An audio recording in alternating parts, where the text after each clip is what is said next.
நாள் நேரத்தை விட காலதாமதமாக வந்திருக்கிறார்கள். விஜயை பார்க்க வேண்டும் என்ற ஆர்வத்தில் முதல் நாள் இரவிலிருந்தும் காலையில் இருந்தும் அவர் வருகின்ற மாலை வரையில் தண்ணீர் இல்லாமல், உணவு இல்லாமல் ஒரே இடத்தில், அனுமதிக்கப்பட்ட இடத்தில் 10,000 பேர் கூடுவோம் என்று சொல்லிவிட்டு 25,000க்கும் மேற்பட்ட மக்கள் விஜயை பார்க்க வேண்டும் என்ற ஆர்வத்தில் கூடினுடைய விளைவு அந்த நெரிசலில் மயக்கம் போட்டு விழுந்திருக்கிறார்கள். தற்போது 40 பேர் வரை இறந்திருக்கிறார்கள்.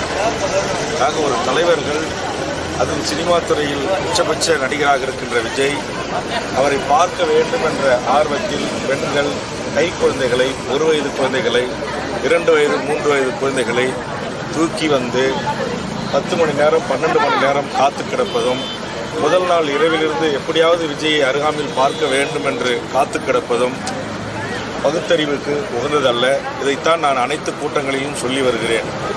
சினிமா நடிகர்களை பார்ப்பதற்காக இதுபோன்று கட்டுக்கடங்காமல் கூடி நின்று நாளைக்கு ஏதாவது அசம்பாவிதம் ஏற்பட்டால் யார் பொறுப்பு? அதனால் இதையெல்லாம் நடிகர் திரு விஜய் அவர்கள் ஒழுங்குபடுத்த வேண்டும் என்று நான் தொடர்ச்சியாக கோரிக்கை வைத்து வந்தேன்.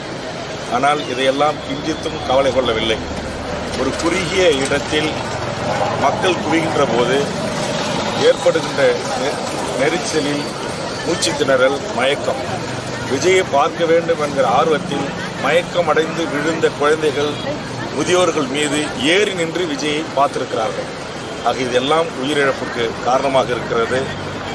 உயிரிழந்த குடும்பங்களுக்கு தமிழக வாழ்வுரிமை கட்சியின் சார்பாக ஆழ்ந்த இரங்கலை தெரிவித்துக் கொள்கிறேன்.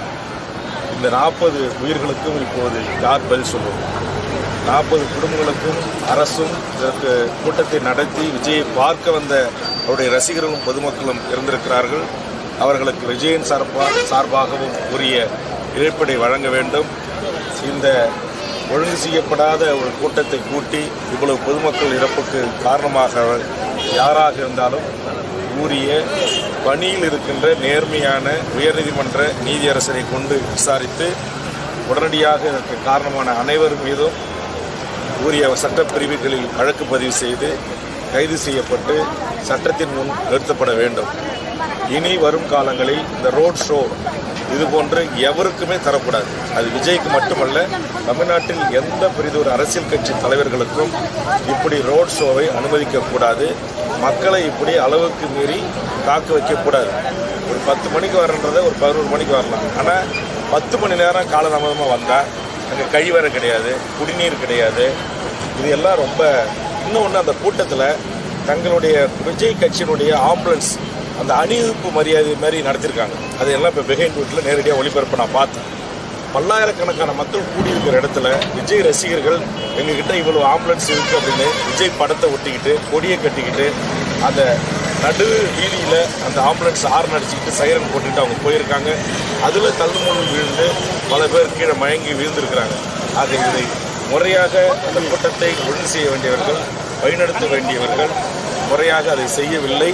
அதனால் இதற்கு கண்டிப்பாக உரிய பணியில் இருக்கிற நீதிபதியை கொண்டு விசாரணை நடத்த வேண்டும். ஒவ்வொரு குடும்பத்திற்கும் உரிய இழப்பீடு வழங்க வேண்டும். இந்த 40 படுகொலை தான் இது ஒரு படுகொலை ஆக கருதி அரசு உரிய நடவடிக்கைகளை மேற்கொள்ள வேண்டும் என்று தமிழக வாழ்வுரிமை கட்சி கேட்டுக்கொண்டு அனைவருக்கும் ஆழ்ந்த இரங்கலை பதிவு செய்கிறேன். நன்றி.